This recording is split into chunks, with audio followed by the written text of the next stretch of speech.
Putain, je pleure d'un œil, regardez. J'ai mon truc qui m'arrive le matin, là, tu sais, quand j'ai un œil qui pleure comme ça. Ah putain, sur les yeux du petit Dylan qui pleure, je suis en larmes. Ah putain, je vais aller dire que les filles qui m'ont gazé. Le con.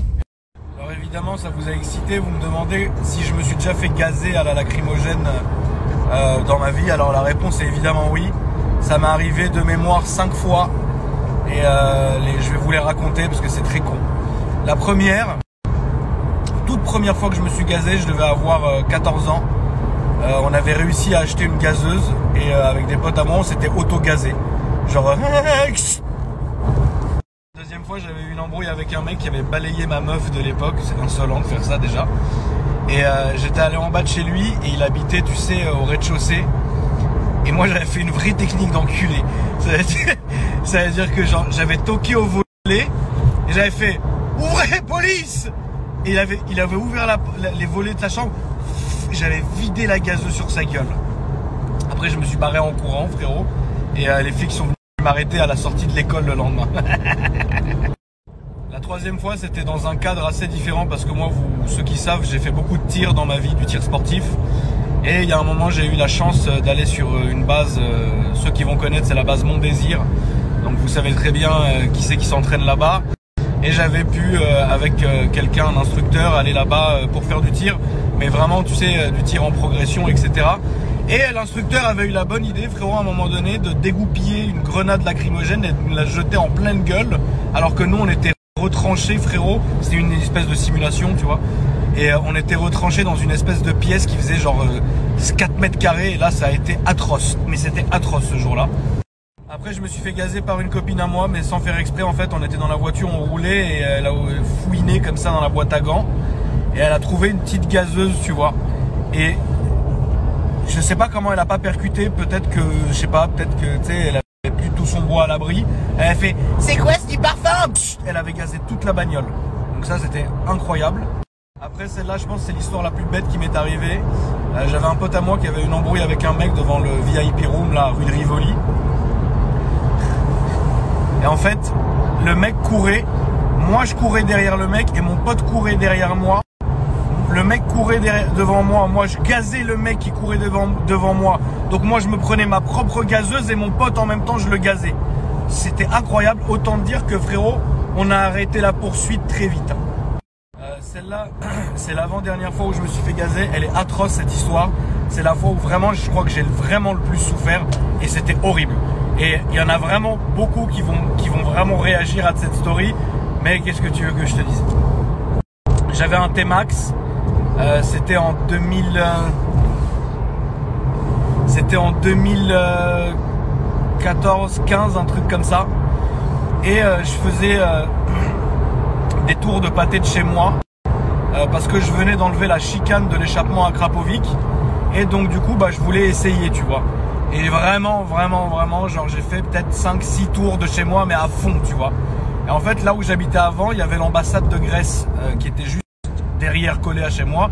Et il y avait tout le temps un quart de flics qui étaient dans leur car, ils foutaient rien et à surveiller l'ambassade, tu vois. Voilà, donc ils étaient là en statique.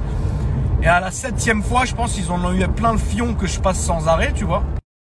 Et le souvenir que j'ai, frérot, c'est d'arriver et de voir la main sortir avec l'extincteur et juste faire comme ça au moment où je passe. Et j'avais un casque avec visière ouvert.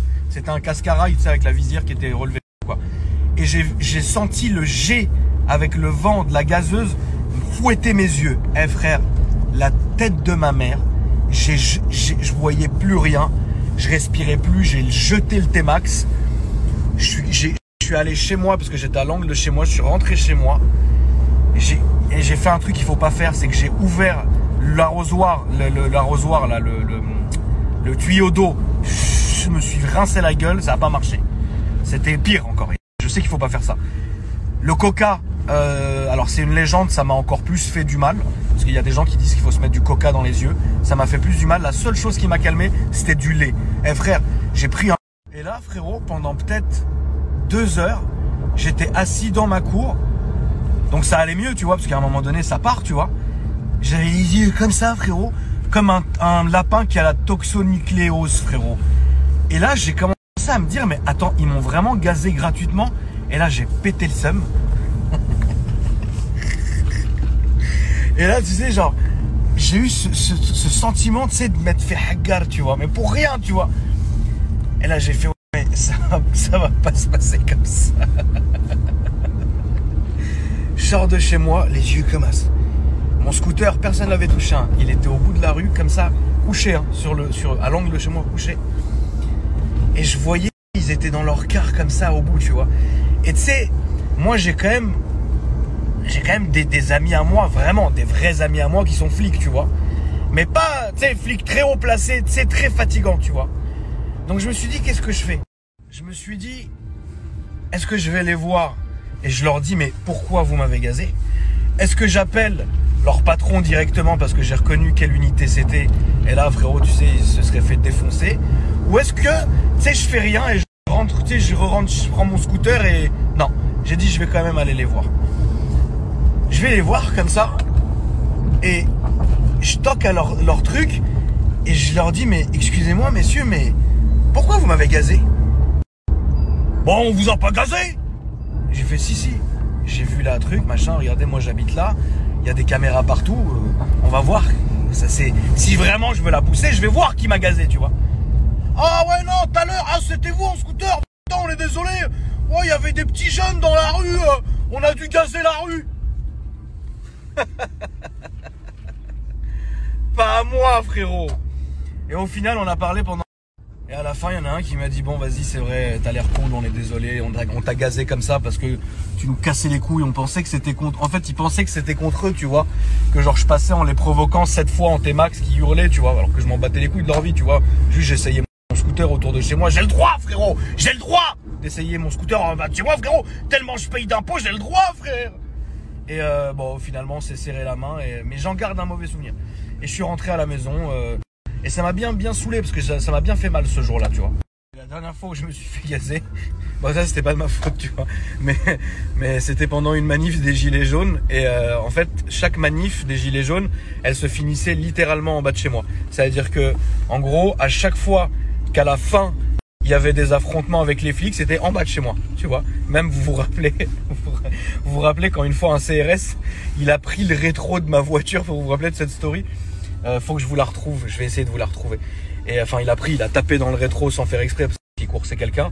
Et c'est après un des gilets jaunes qui a reconnu que c'était ma caisse. Il m'a fait « Oh tonton, on a ton rétro !» Et je suis descendu et j'avais remis le rétro, c'était sur la Fiat.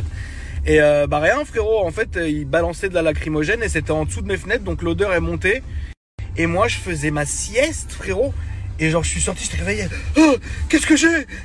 Et j'ai mis peut-être 20 minutes à comprendre qu'en fait, il gazait la rue. Et moi, j'étais dans ma cuisine comme ça. J'ai cru qu'on m'attaquait, frérot. Et voilà, c'est les seules fois où je me suis fait gazer. C'est bien, c'est beau.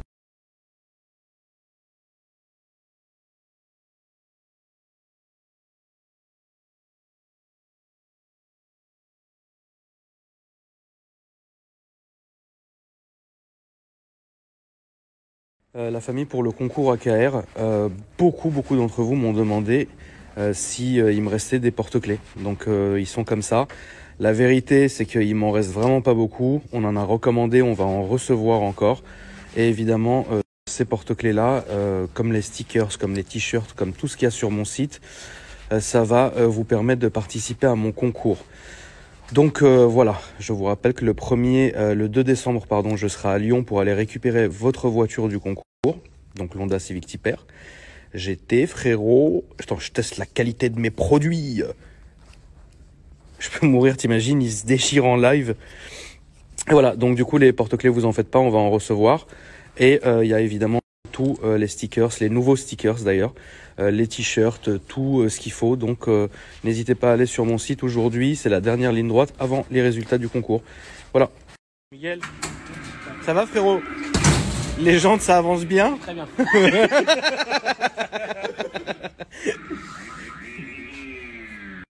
Putain, regarde ma gueule frérot. Putain.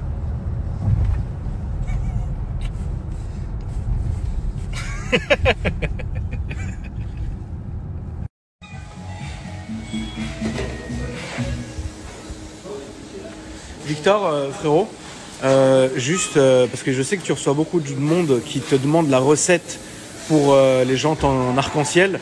On est d'accord qu'il n'y a que Miguel qui connaît. Il n'y a que lui. C'est pour ça qu'il n'y a que Miguel là qui est en train de paramétrer la machine justement pour l'effet arc-en-ciel. Donc ça sert à rien les amis d'essayer de savoir.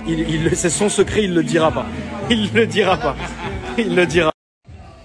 Donc là je suis en train de constater un peu le travail qu'a fait DTEC sur ma carrosserie. Vous le voyez. Je pense que les images parlent d'elles-mêmes.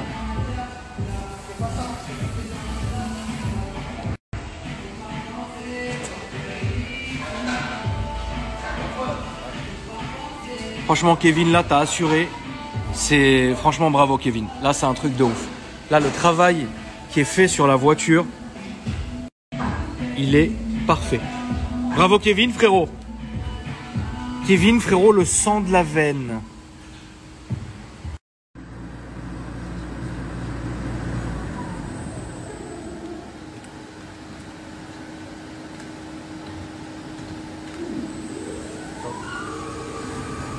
Là, 7 ans. Regarde. Regarde. Ça, c'est le dosage dont on vous parle.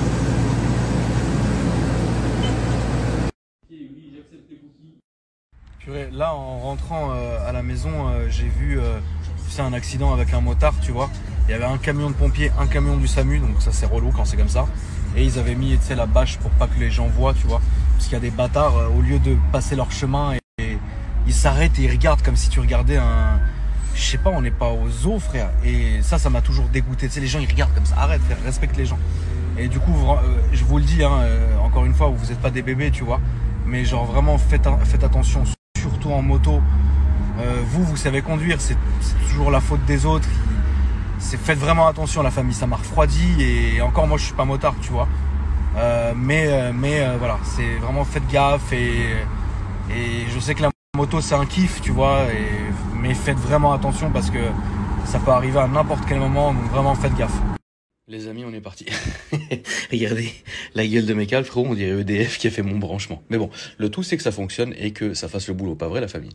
Là, je vais vous faire un petit rush pour ma chaîne gaming. On est presque 30 000 depuis la création, donc c'était il y a une semaine que j'avais rechangé de chaîne et je voulais vous remercier, donc je vous remets le lien en swipe up de ma chaîne et je vous dis frérot à demain. Là moi je vais commencer à attaquer et je vais vous faire un petit Euro Truck Simulator, je sais que ça vous plaira et vous allez devenir fou.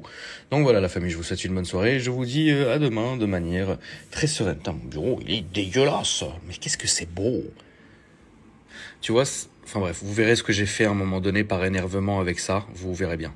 Juste un petit truc la famille, ceux qui n'ont pas reçu leur code, vous savez quand vous achetez en fait sur mon site, que ça soit un sticker ou n'importe quoi d'ailleurs pour participer au jeu concours, normalement vous recevez un code qui lui vraiment, enfin c'est la loi, hein, c'est comme ça frérot, on l'a pas inventé, c'est pas de la branlette, c'est que la loi nous oblige à faire ça, donc vous avez reçu normalement un code, donc tout le monde l'a reçu, ceux qui ne l'ont pas reçu, on a un SAV la famille, c'est fait pour ça, tu vois ce que je veux dire, normalement tout le monde devrait avoir son code.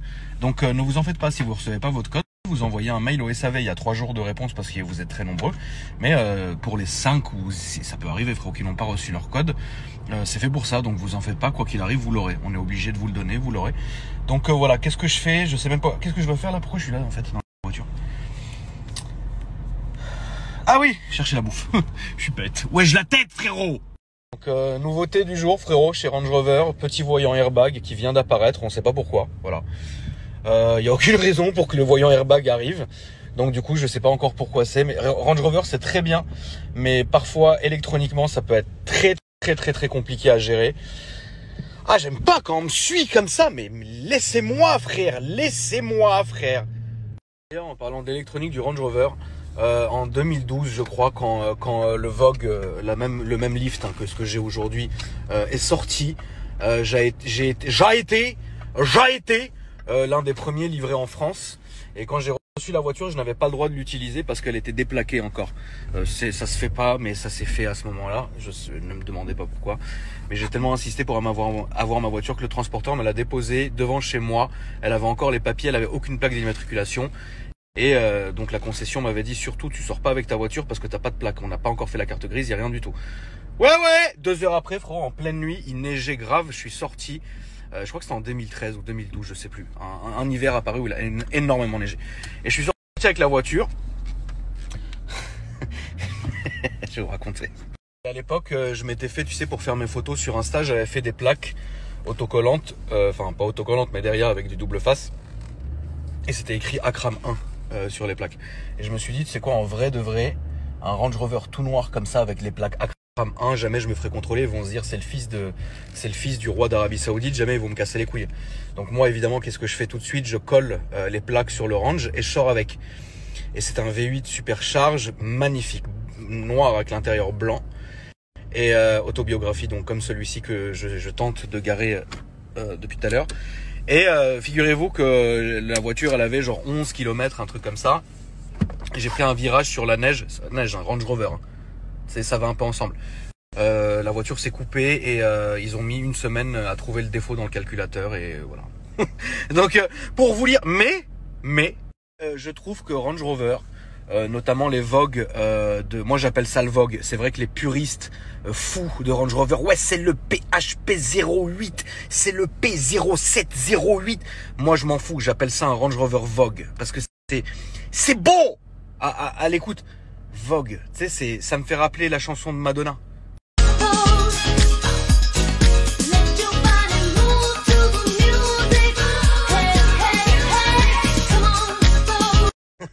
Et dire que ma mère regarde mes stories, quoi, c'est quand même incroyable. Qu'est-ce que je voulais dire? Et je trouve que Range Rover, notamment donc les Vogue, les derniers reliefs là, comme j'ai celui de 2021 là, 2020 pardon, c'est vraiment extrêmement élégant comme voiture, mais extrêmement élégant, plus élégant évidemment que le Cayenne et compagnie. Maintenant, c'est beau. D'ailleurs, le petit Range de Isma là, avec la couleur lit de vin, frérot, qu'est-ce que c'est beau. Moi, j'ai mangé un couscous. La famille ce soir. Non, parce que je suis arabe, frérot.